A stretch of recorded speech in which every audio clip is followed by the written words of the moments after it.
Welcome back, everybody. It's Francis the Fox once again, giving you guys another reaction video for the week. And today we have another real life lore reaction for you. And for today, we are talking about what if we built a road around the world. It is basically a global highway system. Is it possible to make a global highway system? We're gonna be finding out in this one right here. If you guys like reaction videos, I will be starting the new Francis the Fox reaction channel very soon. Link in the description below. And make sure you guys check out the other stuff I have for you, including tutorials, reaction videos, and much more. Let's get right into it, shall we? This is also a collaboration with Half as Interesting, another channel also doing educational content. Let's get right into this one. The world seems like it's becoming a smaller and smaller place all the time. Travel times between the Earth's continents have never been shorter than they are today. But one thing you still can't do is drive around the entire world. Sure, you could always just fly, but wouldn't it be great if instead you could go on a road trip Yes, sir. Road trip sounds nice right now. A big road trip. Let's go. between Europe and North America, or North America to Asia? Is it actually possible to build a global highway system that would connect all of the world's continents? And if it is, then should we actually do it? To begin exploring the answers to these two questions, here's Sam from the brand new channel Half as Interesting to discuss the current problems that would face a global highway system. So, how connected is the current road system? So there are basically four distinct major Look at that. Look at all those road networks. We have North America, we have South America, we have Asia, Europe, and Africa over there on the right side, and we have Australia as well. But how connected are they? systems on Earth, the biggest one being this one, the Eurafrasian one, the one spanning Europe, Asia, and Africa. These three continents are all connected by land, so it makes sense that they're all connected by road. Right? Wrong, because I lied. It's impossible to cross from Africa to Asia fully on land because of this, the Suez Canal. This is the canal that makes the trip. That's a big canal in world history. That helped shorten the travel times by boat from Europe to Asia. So that was a big canal, along with the other canal, the Panama. That's a big shortcut for ships. From Europe to Asia by boat, this instead of this. The only physical connection between the two continents is therefore the three bridges spanning the canal. But the road system is still contiguous, so it still counts as one big road system. Look at that. Because of the bridges, you can just go straight from Africa to Russia in like a few days right there. If you connect the road, that is. Speaking of big things, the sixth largest country in the world and the first smallest continent, Australia, has its own major road system, but there's not much more to say about it other than if you go a little bit this way, you get to America, both of them. Much like Africa and Asia, the Americas technically are not connected because of a man-made canal, the Panama Canal, but that's not a problem because there are multiple bridges spanning the narrow waterway. The problem is this, the Durian Gap. Not a single road it is a big one. Desolate swampland spanning over the Panama-Colombia border. The area is overrun with paramilitary forces and drug lords. There's just not enough demand to make braving the marshy and dangerous area to build a road worth it. That's very dangerous to build in there. North America and South America are two completely separate, unconnected road systems. So to recap, these four areas all have pre-existing road networks, but none of them connect with one another. So how can we fix that and live in a world where you can drive from New York to London and back again?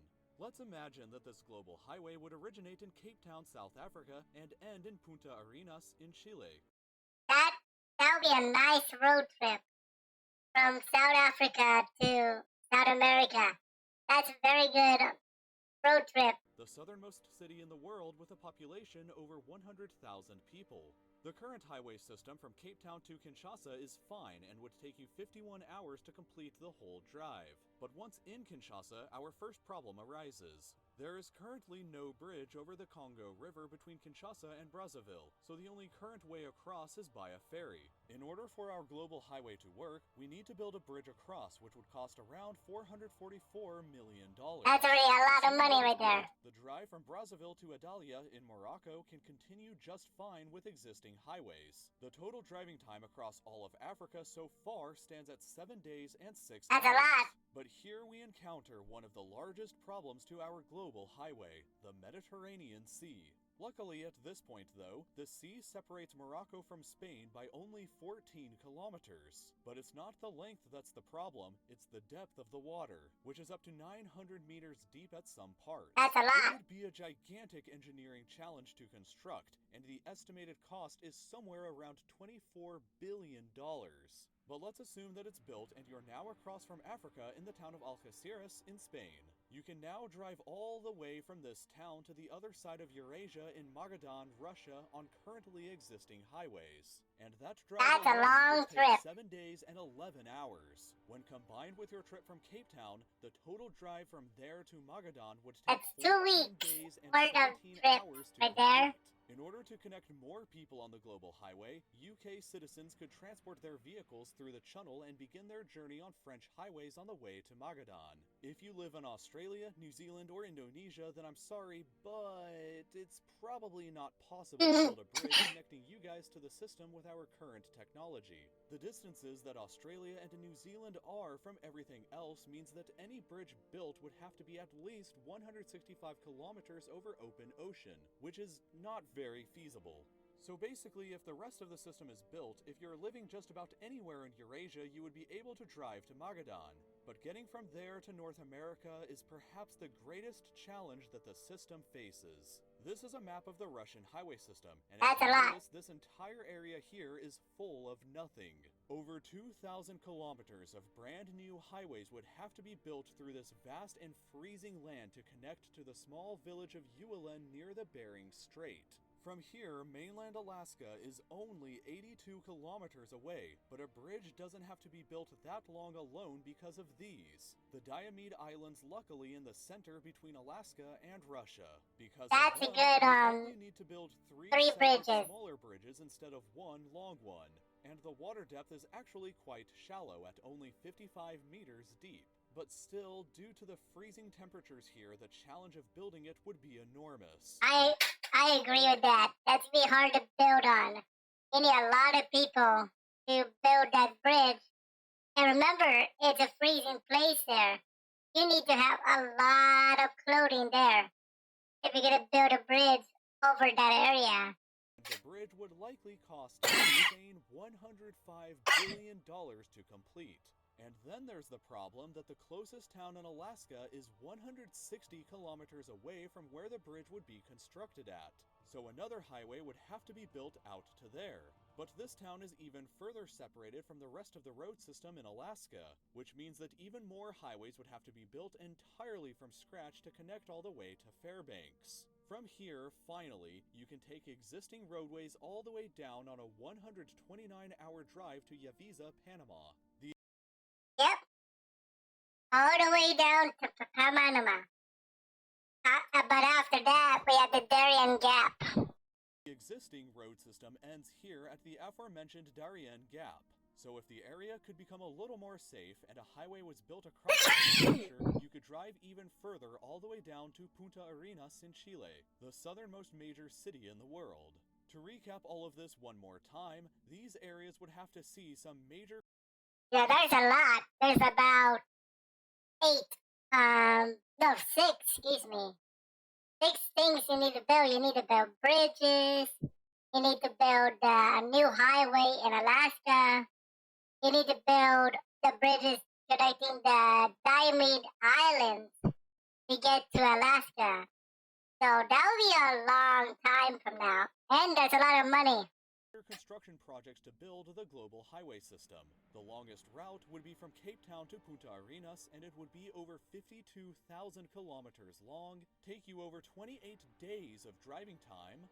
Hey, you're gonna get a lot of road trips in 28 days with that global highway. And the entire system would likely cost at least $233 billion to build. That's a little over 1% of the United States' GDP. The GDP is a business term for gross domestic product. So there's a GDP for each country, and that's 1% of it. That's a lot. That is a lot. Or about 38% of what the United States military spends in one full year. That may not seem like very much until you remember, you could always just fly from Cape Town to Punta Arenas for about $2,000, and it would only take you about 27 hours instead of 675 hours. So this video was done in a collaboration with the new And that is it for the main video, guys. So if you guys learned something today, including the highway system, make sure you guys leave a like, subscribe, and check out the new channel, Francis the Fox Reacts. I'm going to be doing all my reactions there. If you guys like my reactions on the main channel, they will also be there as well. But for now, get ready for our next reaction by subscribing and liking the video. But for now, Francis the Fox says, I'm out, y'all.